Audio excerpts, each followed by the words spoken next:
Hi hello welcome to ரவணா பவசா YouTube channel. நான் உங்கள் சுபாஷ். நான் உங்கள் மணிகண்டன். நெய்வேத்திய பதிவில் இன்றைக்கு நாம் காண இருப்பது பெருமாளுக்கு மிகவும் உகந்த மிளகோரை என்று சொல்லக்கூடிய மிளகு சாதம் செய்வது எப்படி என்று திருமதி காயத்ரி வெங்கட்ராமன் விளக்க இருக்காங்க. வாங்க இப்போ நம்ம வீடியோக்குள்ளே போய் பார்ப்போம். வணக்கம், நான் காயத்ரி வெங்கட்ராமன். இன்றைக்கி பெருமாளுக்கு மிகவும் பிடித்தமான மிளகு சாதம் எப்படி பண்ணுறதுங்கிறத நான் செஞ்சு காட்ட போகிறேன். வாங்க வீடியோக்குள்ளே போய் பார்க்கலாம். மிளகு சாதத்துக்கு தேவையான பொருட்கள்: மிளகு, முந்திரி பருப்பு கொஞ்சம், கடுகு, ஜீரகம், கருவேப்பிலை, நல்லெண்ணெய், கொஞ்சம் நெய், பெருங்காயம், தேவையான அளவு உப்பு. ஒரு டம்ளர் சாதம் அதில் வச்சுருக்கேன்.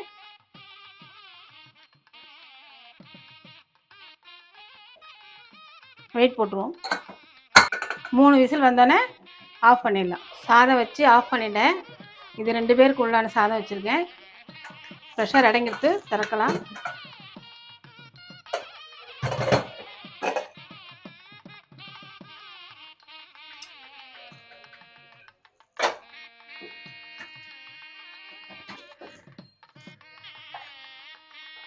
சாதத்தை ஆற போட்டுக்குவோம்.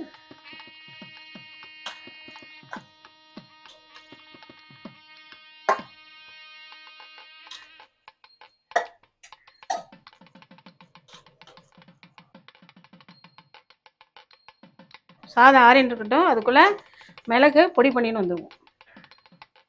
மிளகு அரைச்சிடுவோம்.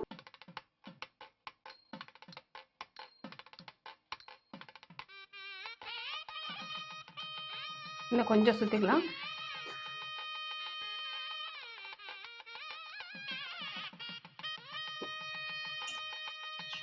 போதும், இந்த அளவுக்கு பொடி பண்ணால் போதும். மிளகை நான் வறுக்கலை, பச்சையாகவே தான் போட்டு அரைச்சிருக்கேன். இந்த அளவுக்கு 1-2 அரைச்சிக்கலாம். அடுப்பை பற்ற வச்சுப்போம். இப்போ சட்டி சூடாகட்டும். முதல்ல நெய்யை விட்டு முந்திரி பருப்பை வறுத்து எடுத்துட்டுலாம்.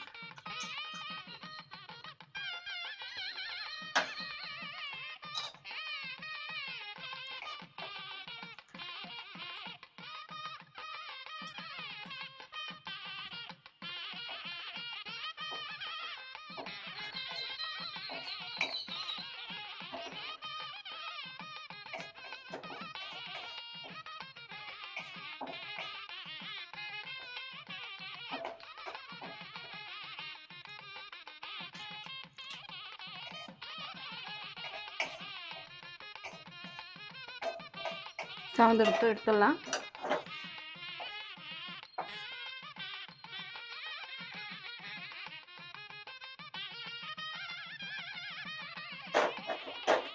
இதே நெய்யிலே கொஞ்சம் நல்லெண்ணெய் ஆட் பண்ணிப்போம்.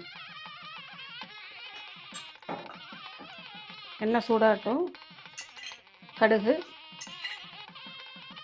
நல்லா பொரியட்டும்.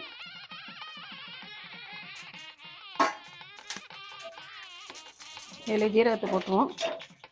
கருவேப்பிலை, பெருங்காயம். இந்த மிளகு பொடி நிறையா இருக்கும் போல இருந்தால் கொஞ்சம் மீதி பண்ணிட்டுருங்க. தேவையான அளவு போட்டு எண்ணெயில் பொரிக்கிறேன். உங்களுக்கு காரம் எப்படி வேணுமோ அதுக்கேற்ற மாதிரி கூட குறைச்சல் போட்டுக்கோங்க. எண்ணெயில் பொரிஞ்சோன்னா ஆஃப் பண்ணிடுவோம்.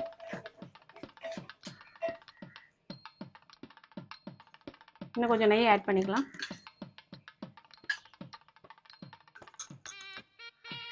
இப்போ சாத்தில் போட்டு கலந்துடலாம்.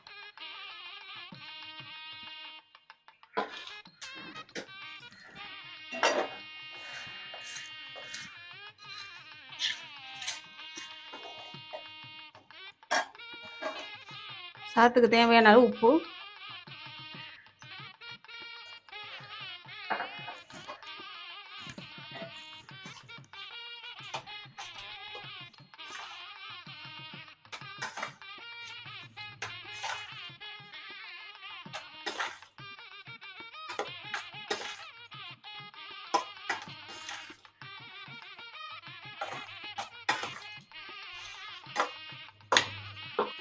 முந்திரி பருப்பு சேர்த்துருவோம்.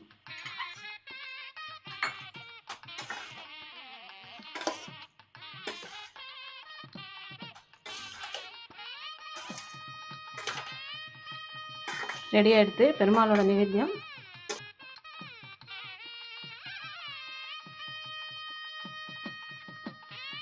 இதேமாரி நீங்களும் பெருமாளுக்கு மிளகு சாதம் நைவேத்தியம் பண்ணி எப்படி இருக்குங்கிறத கமெண்ட் பாக்ஸில் கமெண்ட் பண்ணுங்க. நெக்ஸ்ட் வீடியோவில் பார்க்கலாம். தேங்க்யூ.